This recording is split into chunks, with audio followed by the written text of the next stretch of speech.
Senate Minority Leader Mitch McConnell in the statement he just put out. Let's go to our chief congressional correspondent, Manu Raju. Manu, a truly scathing rebuke of McConnell by the former president. Yeah, completely excoriating the former Republican leader, or the current Republican leader of the Senate by the former president. A pretty remarkable attack against Mitch McConnell, who played a central role during Donald Trump's term in office, pushing through his nominees, Supreme Court nominees, and it was a key ally, but a major falling out over Donald Trump's role in the run-up to the January 6th riot in the Capitol, in which Mitch McConnell went to the Senate floor and blamed and blasted Donald Trump over his role, his handling of the riot, and said the former president bears moral responsibility for what happened, and even raised the specter that Donald Trump could face legal jeopardy for everything that he did in the run-up to the riot, even though Mitch McConnell voted to acquit Donald Trump in Saturday during the impeachment trial. But nevertheless, the former president out with a lengthy statement railing on Mitch McConnell. I'll read you part of it here. He says Mitch is a dour, sullen, and unsmiling political hack. What's up, friends? Welcome back to John Podcast today. Mitch McConnell was rushed to the hospital with a 911 call describing CPR for cardiac arrest. Yet when Trump was asked about it, he said he had no idea how he is doing and immediately pivoted to voter ID. The callous non-response revealed a striking lack of empathy and political calculation at a moment of genuine crisis. That is not a normal response. That is not what a normal president or even a normally functioning political operation does when a senior member of their own party has a potential cardiac event. That is a man who does not want to talk about something. And the question is why? The answer, once you understand the full history between these two men, is actually fascinating and deeply uncomfortable. And it tells you an enormous amount about where the Republican Party actually stands right now, underneath all the public statements and the carefully managed press appearances. And if Republican senators are going to stay with them, they will not win again. He will never do what needs to be done or what is right for our country.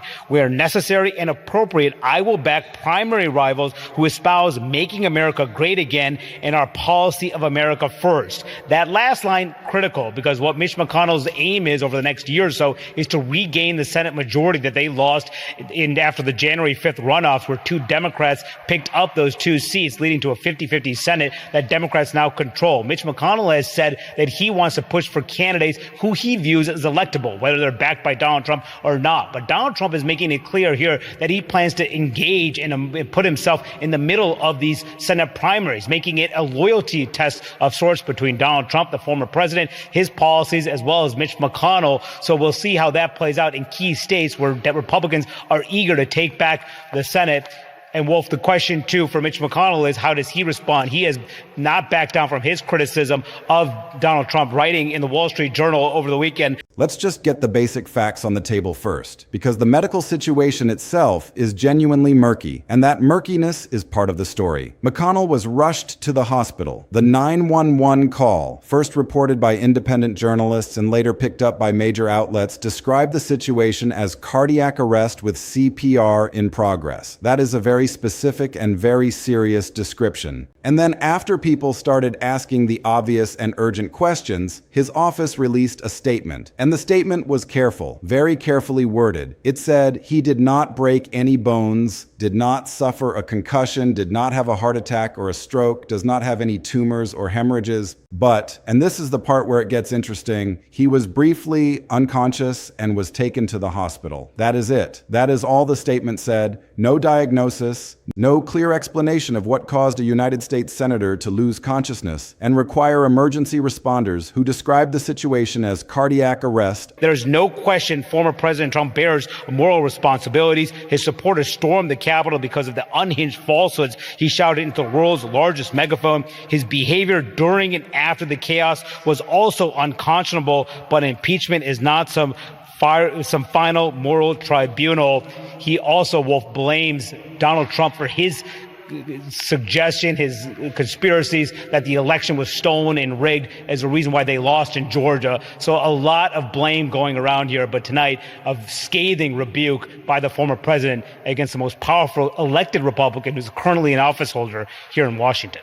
Yeah, it's really amazing. I just read the statement that the former president put out, Manu. Among other things, he gets very personal in attacking McConnell. He says Mitch is a dour, sullen, and unsmiling political hack. And if Republican senators are going to stay with him, they will not win again. He then rails against Mitch McConnell. He says he has no credibility on China because of his family's substantial Chinese business holdings. How is this going to play with Republican senators? On the 911 call. And that vacuum, that gap between the 911 call and the statement is where all the questions live. There are a lot of questions, not because people are being sensationalist, but because the information does not add up cleanly. And when information does not add up cleanly around someone in McConnell's position, the Senate Republican leader, one of the most powerful figures in American politics, the gaps matter. The gaps have consequences, political, legislative, strategic consequences that go way beyond one man's health.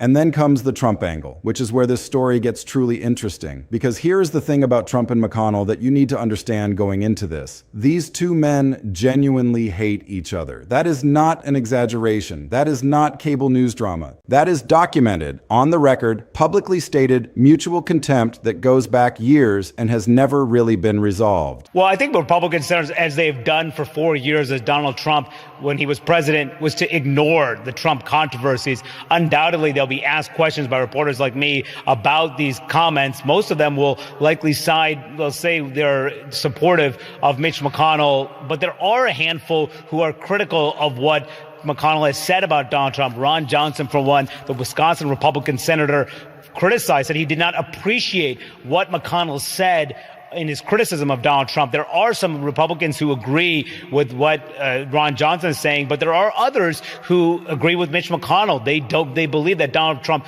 bears responsibility, even though they voted to acquit the former president. But it just goes to show you, Wolf, this party's still badly split over Trump. Even after the impeachment trial just a few days ago, it shows you that Trump's influence will continue to linger as the party tries to figure out its way forward, Wolf. Yeah, scathing attack by the former president against Mitch McConnell. Manu, thank you very, very much. Let's dig deeper into all of this. Joining us now, Jeff Zeleny, Abby Phillip, John King, and Dana Bash. John just got that long statement from the former president attacking Mitch McConnell. And as I said, very personal terms, saying McConnell will never do what is right for our country. That's a direct quote. What's your reaction?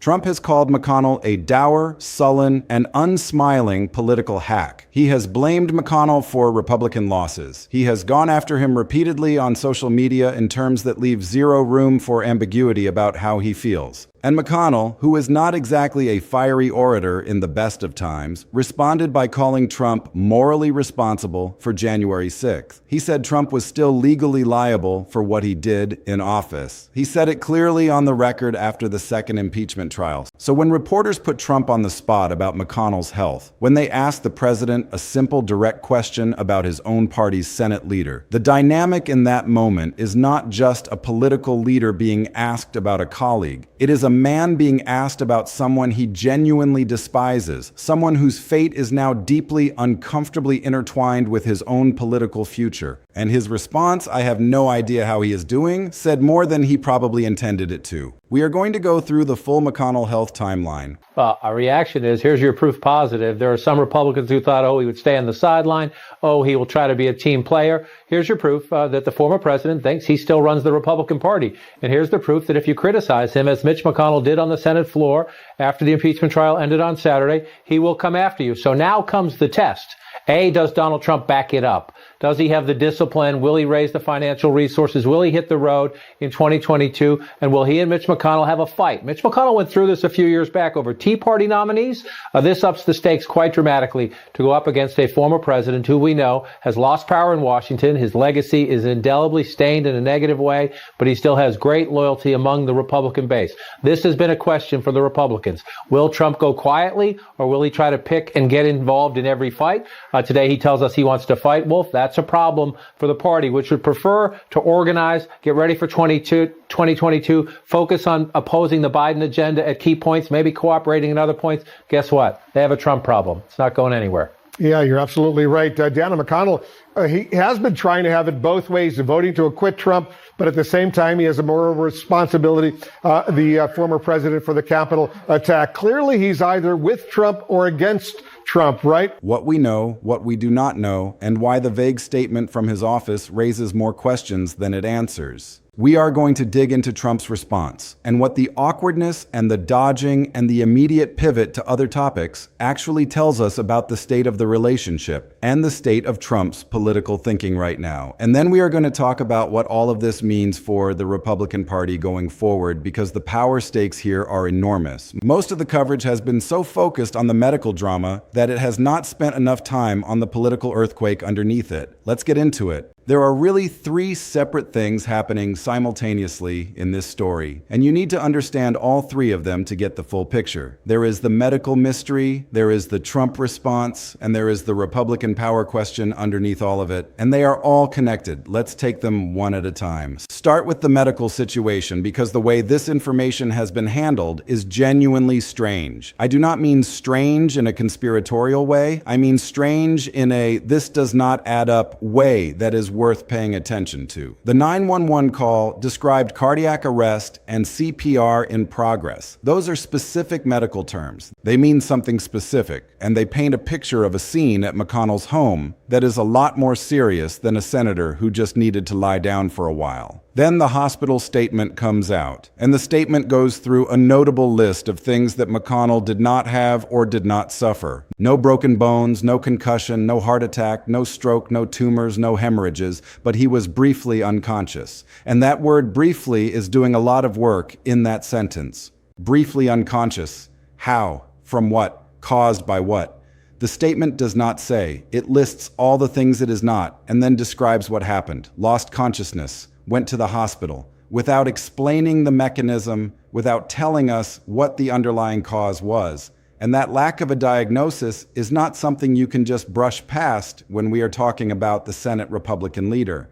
This is a man at the center of enormous legislative decisions. His ability to function, to lead, to make strategic calls, all of that is directly relevant to the balance of power in Washington. And the public is being told he was briefly unconscious. But here's a list of things that did not cause it. That is not a medical update. That is a holding statement. The question of what actually happened, what caused a 911 call, describing cardiac arrest, remains unanswered. This is wild, and the vacuum of clear information is doing exactly what information vacuums always do. It is filling up with speculation, with rumors, with questions about how much longer McConnell can actually continue in the role he has held. Now let's talk about the Trump response, because this is really the part of the story that tells you something important. Not just about Trump and McConnell, but about Trump's instincts under pressure. When reporters caught up with Trump and asked him about McConnell's health, his answer was, "Well, I do not hear much." And then he pivoted immediately to voter ID, proof of citizenship, mail, and ballots. Classic deflection, classic Trump flood the zone move. But here's the thing, reporters did not let it go. They pushed him. And when they pushed him, he said, "I have not spoken to McConnell since the hospitalization." And then he added, "I have no idea how he is doing," and offered only, "I hope he is going to be fine."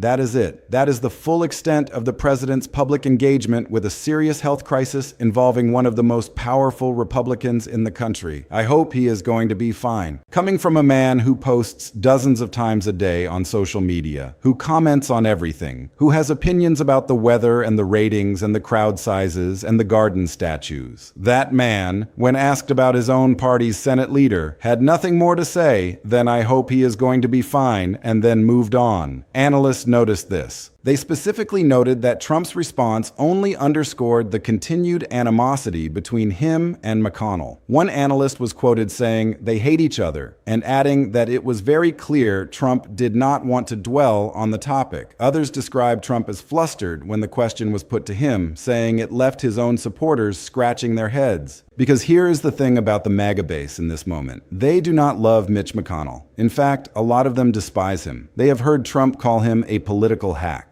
They have watched Trump go after him over and over on social media. So when something happens to McConnell, when there is a serious health event, some part of the MAGA base is waiting to see how Trump handles it, waiting to see whether he steps into the moment with some kind of leadership, some kind of clear statement about what this means and what comes next. And instead, they get, "I have no idea how he is doing," and a pivot to voter ID. Are you kidding me? Even for people who do not care about McConnell one bit, even for people who would be perfectly happy to see him replaced tomorrow, the response felt off. It felt like someone avoiding something. And the question is, what? Here is the history you need to understand to make sense of all of this. Trump and McConnell have had one of the most complicated, toxic, and genuinely consequential political relationships in modern American history. They needed each other for years. Trump needed McConnell to confirm judges, and McConnell delivered, stacking the federal judiciary with conservative nominees in a way that will shape American law for decades. McConnell needed Trump's base to keep Republicans in power, so they tolerated each other. They worked together when it served them, and they knifed each other publicly whenever it did not. Trump blamed McConnell for the Georgia Senate runoff losses. McConnell responded by voting to acquit Trump at the second impeachment trial, but then gave that remarkable speech from the Senate floor, saying Trump was morally and practically responsible for the events of January 6th anyway. And that relationship never recovered. Not really. There have been occasional moments of surface-level cooperation since then, but underneath it, the contempt on both sides has been real and mutual and barely contained. And now, in the middle of all of Trump's legal battles, in the middle of international conflicts, in the middle of a second term that is anything but smooth, his Senate leader has a cardiac event, and the silence from the Oval Office is deafening because Trump is stuck. He cannot celebrate, even though part of his base would love nothing more than to see McConnell go. He cannot grieve because the relationship has been too toxic for too long for that to ring true. So he is stuck in this deeply uncomfortable middle ground where he says nothing meaningful and hopes the story moves on. And the story is not moving on. And then there is the power question, the question that is actually underneath all of this drama, which is what happens to Republican power in the Senate if McConnell cannot continue? Who fills the vacuum? And does that change the balance of power in ways that help or hurt Trump? Because here is the thing about McConnell that even people who despise him politically tend to acknowledge. He is an extraordinarily effective operator. He knows the Senate rules better than almost anyone alive. He knows how to count votes. He knows how to move legislation and block legislation and time things and frame things in ways that serve his caucus interests. And whatever you think about those interests, whether you think they are good for the country or terrible for the country, the skill is real. The skill like that is not easily replaced. The question of who leads Senate Republicans in a post-McConnell world is a question with enormous stakes for Trump's agenda, for the confirmation of judges, for the legislative battles that are coming. And nobody has a clean answer to it right now, which is part of why the health bombshell landed with such force. This is wild. This is genuinely one of those moments where a single person's medical situation carries political consequences that ripple out in ways that are very hard to predict and very hard to control. Let's break this down into a few key observations because there is a lot of noise around this story, a lot of speculation and drama and social media heat. And I want to give you something solid to hold on to underneath all of that. 4 things that actually matter here. 4 things that explain why this story is bigger than a medical update. The first thing is this. The information vacuum around McConnell's health is itself a story. When a 911 call describes cardiac arrest and CPR in progress, the subsequent official statement lists everything it is not without explaining what it is. You do not have transparency, you have damage control, and damage control at this level around a figure this powerful is not a private health matter. It is a political matter. McConnell is not a private citizen. He is the Senate Republican leader. His ability to function in that role is directly relevant to the operation of the United States government. The decisions he makes or does not make affect legislation, judicial confirmations, the balance of power in the upper chamber. And the public, and frankly Trump's own base, is being given a holding statement that tells them essentially nothing about what actually happened or what the prognosis actually is. The word briefly is doing enormous work in a sentence that says he was briefly unconscious. Briefly, how long? Briefly, from what cause? Briefly as in this is over, or briefly as in the beginning of something longer? None of that is answered. And in that silence, every possible scenario is being discussed, which means the political uncertainty is as real as the medical uncertainty. Uncertainty in a position like McConnell's is never just personal. It is always institutional. Come on. The second thing is this. Trump's response reveals exactly where this relationship stands, and that matters more than most people are treating it. Here is the thing about Trump. When he wants to show warmth or loyalty or even basic human decency towards someone, he does it loudly on social media, on camera. He is not a man who lacks the ability to say kind things about people he likes or wants to project closeness with. So when the question of McConnell's health comes up and all Trump can manage is, I have no idea how he is doing, and I hope he is going to be fine, that is not Trump being privately moved but publicly restrained. That is Trump being genuinely uncomfortable with the question and trying to move past it as quickly as possible. Analysts said it, his own supporters noticed it. The pivot to voter ID was so abrupt and so obvious that it actually made the discomfort more visible, not less. And what that tells you, what that reveals, is that whatever working relationship Trump and McConnell managed to maintain for the sake of political convenience is now essentially on ice. Trump is not calling. Trump is not checking in.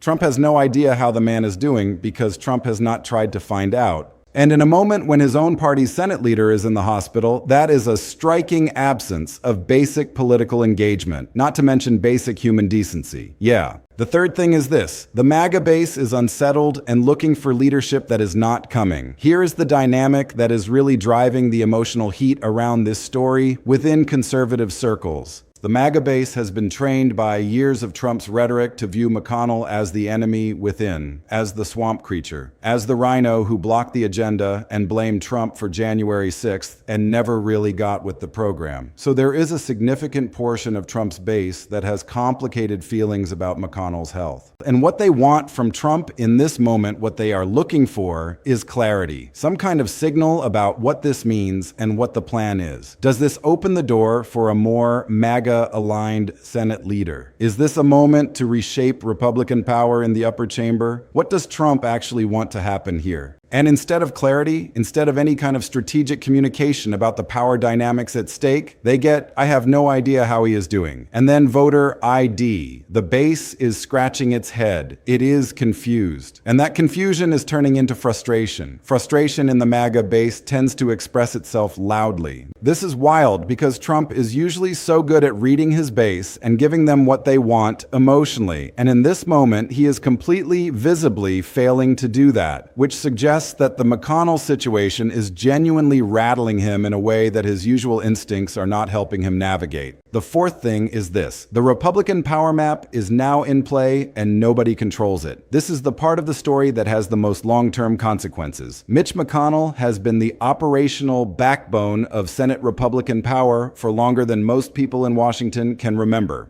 He has survived primary challenges, electoral cycles, changing political winds, 2 Trump impeachments, and multiple health scares. He is a survivor, but survival has limits. And the question that Washington is quietly and urgently asking right now, underneath all the public statements and the get well messages, and the careful official silence about diagnosis, is what the Senate GOP looks like without him at the helm. And the honest answer is nobody knows. There is no obvious successor who commands the same kind of institutional knowledge and vote counting ability. There is no clear consensus heir within the caucus. And in the absence of that clarity, in the middle of Trump's second term, in the middle of international conflicts, in the middle of an intensely pressurized legislative environment, a power vacuum at the top of Senate Republicans is not a minor inconvenience. It is a genuine crisis waiting to happen. It reshapes the calculations around every piece of legislation, every judicial confirmation, every budget fight, every moment where the Senate Republican caucus needs to function as a coherent unit rather than a collection of competing factions. And Trump, the man who would need to help shape what comes next, is telling reporters he has no idea how McConnell is doing. That gap between the stakes and the response is what makes this story land so hard. That gap is the story. Because here is the bottom line. A 911 call described cardiac arrest at the home of the Senate Republican leader. A careful statement told us what it was not, without telling us what it was. The President of the United States said he had no idea how his own party's Senate leader was doing and then changed the subject. The MAGA base was left confused and looking for answers that did not come. And the question of what Republican power in the Senate looks like going forward, a question with enormous consequences for everything Trump is trying to do in his second term, is now hanging open with no clear answer. Every single piece of this story matters, not just the medical drama, not just the Trump awkwardness, the whole picture. Because in politics, when a central player goes down and the person at the top cannot bring himself to engage clearly with what that means, it is never just about one person's health. It is about what that absence reveals about the alliances underneath. And right now, what it is revealing is that the relationship between Trump and the Senate Republican establishment is a lot more fragile than the public has been led to believe. Stay with me, because next time we are getting into the Republican succession battle that is quietly already beginning behind closed doors in Washington. Who is positioning themselves, who Trump actually wants, and why the fight over who leads Senate Republicans next could be the most consequential internal GOP battle of the entire second term. That one is coming, and you are not going to want to miss it.